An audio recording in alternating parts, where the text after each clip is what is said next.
थी। कौन है? गैर मुस्लिम साहबी। मैं चाहता तो अपने मुसलमानों की हिस्ट्री लाकर के सामने रखता, उनकी किताबों का हवाला देता, नहीं दे रहा। क्यों? ताकि किसी को ये कहने का मौका ना मिले कि ये मौलाना लोग का काम है अपनी किताबों से कुछ भी बड़ा चला के देना। ये वो किताब है जिनका रद्द कोई नहीं कर सकता। ये वो हमारी कुर्बानियां हैं जिन्हें तारीख कभी भुला नहीं सकती, और ये आपको याद रखने की जरूरत है। अगर आपको आपकी तारीख याद ना हो, आपकी हिस्ट्री याद ना हो, तो आप तबाह कर दिए जाएंगे, आप गुलाम बना लिए जाएंगे। जब आपको पता हो कि आपके पुरखों ने इस वतन की आजादी के लिए कितनी कुर्बानियां दी है, तब आप बातिल की आंखों में आंखें डाल के बात करेंगे और कहेंगे कि जितना हक इस मुल्क में तुम्हारा है उतना ही हक हमारा भी है। आप उनकी आंखों में आंखें डाल के बात करेंगे। सभी का खून शामिल है इस धरती पर, किसी के बाप का हिंदुस्तान थोड़ी है। तो हमारे साथ ये हिंदू मौर्य, उन्होंने एक किताब लिखी, म्यू राम गुप्त। उस किताब को आप पढ़िए, गूगल में जाके पढ़ सकते हैं। उन्होंने उस किताब का नाम है हिंदुस्तान के जंग आजादी में मुस्लिम शहीदों की सच्ची कहानी।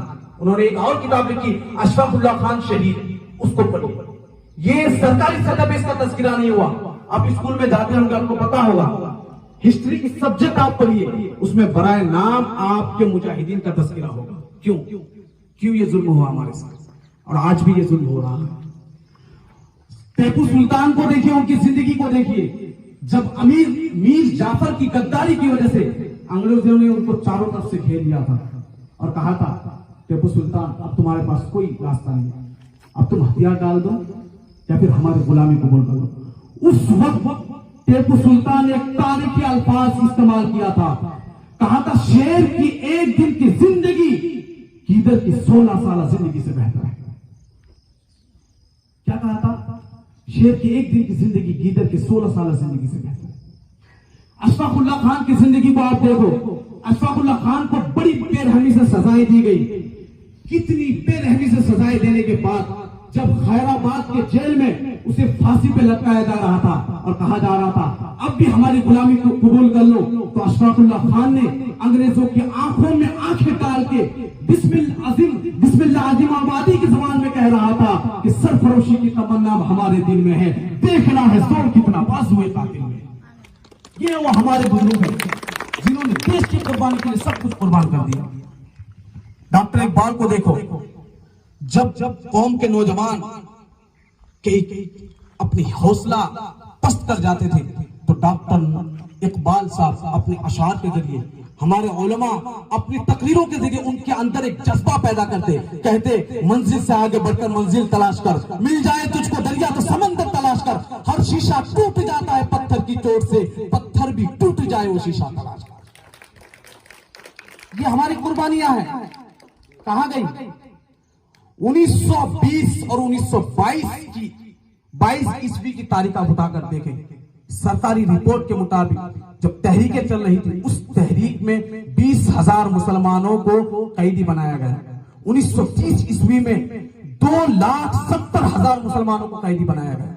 और एक सरकारी रिपोर्ट के मुताबिक अकेला एक नौजवान ने 8 पाकिस्तानी टैंकों को तबाह कर दिया और पाकिस्तान के ख्वाब को चकनाचूर कर दिया। उस नौजवान का नाम सुल्तान अब्दुल हमीद है।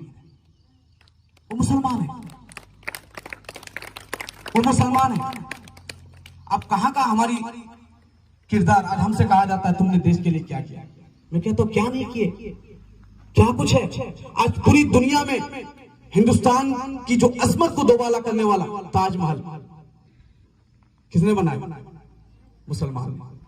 लाल किला किसने बनाया? मुसलमान। चार मीनार की तामीर करने वाला मुसलमान। तब भी हमसे कहा जाता क्या किया। उससे भी बड़ी बात आप देखें, आज पूरी दुनिया में अभी जो आपका कलाम पढ़ा गया, ये हुब्बुल वतनी पे पसंदीदा कलाम, सारे जहां से अच्छा लिखने वाला डॉक्टर इकबाल मुसलमान।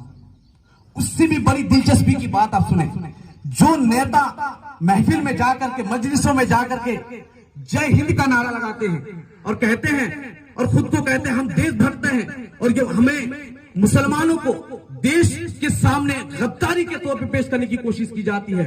उस जय हिंद का नारा लगाने वाला आबिद हसन वो भी मुसलमान है। और सुनिए, जंग आजादी पे एक नारा लगाया जा रहा था, इनकलाब जिंदाबाद। उस नारा को लगाने वाला और सबसे पहले लगाने वाला भी यूसुफ मेहर अली मुसलमान है। कहा जाएंगे आप? जंग आजादी में हिंदुस्तान को आजादी दिलाने के लिए अंग्रेजों के खिलाफ सबसे पहले जंग का और जिहाद का फतवा देने वाला अल्लामा फजल हक खैराबादी मुसलमान। हिंदुस्तान की आजादी के लिए सबसे पहले फांसी पे चढ़ने वाला अशफाकुल्लाह खान मुसलमान। हिंदुस्तान की आजादी के लिए अपने 3 बेटों को अपने सामने कुर्बान होते देखने वाला बहादुर शाह जफर मुसलमान। हिंदुस्तान की आजादी के लिए अपनी पूरी सल्तनत दांव में लगाने वाला टीपू सुल्तान मुसलमान। आज पूरी दुनिया में हिंदुस्तान की जो अजमत को दोबाला करने वाला ताजमहल किसने बनाया? मुसलमान। लाल किला किसने बनाया? मुसलमान। 4 मीनार की तामीर करने वाला मुसलमान। तब भी हमसे कहा जाता क्या किया?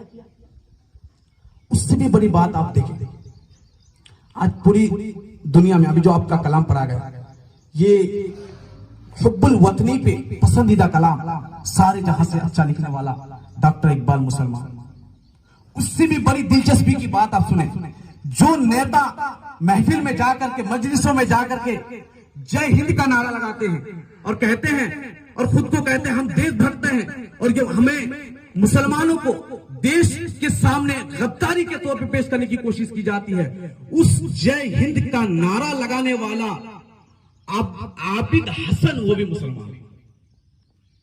और सुनिए, जंग आजादी पे एक नारा लगाया जा रहा था, इनकलाब जिंदाबाद। उस नारा को लगाने वाला और सबसे पहले लगाने वाला भी यूसुफ मेहर अली मुसलमान है। कहा जाएंगे आप? जंग आजादी में हिंदुस्तान को आजादी दिलाने के लिए अंग्रेजों के खिलाफ सबसे पहले जंग का और जिहाद का फतवा देने वाला अल्लामा फजल हक खैराबादी मुसलमान। हिंदुस्तान की आजादी के लिए सबसे पहले फांसी पे चढ़ने वाला अशफाकुल्लाह खान मुसलमान। हिंदुस्तान की आजादी के लिए अपने 3 बेटों को अपने सामने कुर्बान होते देखने वाला बहादुर शाह जफर मुसलमान। हिंदुस्तान की आजादी के लिए अपनी पूरी सल्तनत दांव में लगाने वाला टीपू सुल्तान मुसलमान। और हिंदुस्तान की आजादी के लिए आज न्यूज चैनल पर बैठ करके ये लोग जिन मुसलमानों को जिहादी जिहादी जिहादी कहते नहीं सकते, उन जिहादियों के जिहाद का असर है ये हिंदुस्तान की आजादी। कहा जाएगा ये हमारे बुजुर्गों की बेलौस कुर्बानियों का नतीजा है ये आजादी। उनकी तहरीक उनकी तहरीक का नतीजा है ये आजादी। हम आसानी से हिंदुस्तान की आजादी को भूल नहीं सकते। हमें याद रखना चाहिए, हम इस चीज के कायल नहीं है, ना ही हमारे किसी आलिम ने किसी मुस्लिम का ये किरदार रहा है कि वो महफिल में उठ करके कह रहे हैं कि सिर्फ हमने आजादी दिलाई। कभी नहीं, हम इस चीज के कायल नहीं है। लेकिन हमने जो कुर्बानियां दी वो सुनहरे हरूफ में लिखे जाने के काबिल थे, उसे फरामोश कर दिया। ये बहुत तकलीफ की बात है।